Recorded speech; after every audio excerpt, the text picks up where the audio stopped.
All right, everybody, what's up? That's Mike, the owner and builder of the 83 Mercury Capri RS 50. Today we are home, and I'm in the new shop here, still working on this.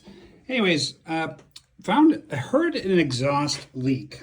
All right, now what I do is I felt all around the exhaust manifold.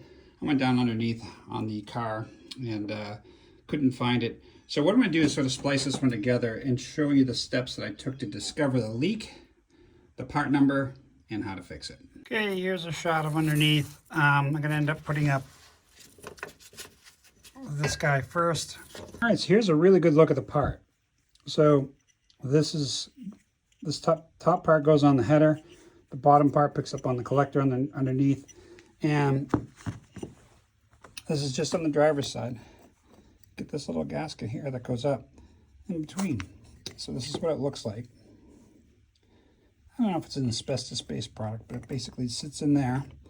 A quick reference of the part number. Now, how I found it is I went onto eBay, typed in my year, 1983 Mercury Capri RS 50, 4-barrel, and they didn't have any in stock, but I was able to cross-reference this part number.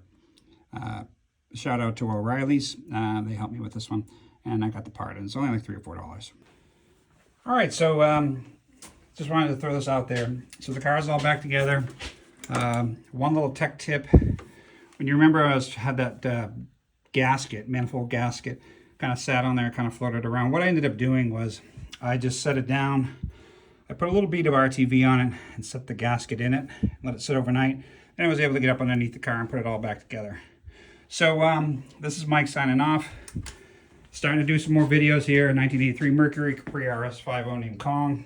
Been a little while, but please please subscribe to this page. I'm enjoying doing this, and I'll try to do some more how-to videos. Thanks for checking it out, and we will see you out there.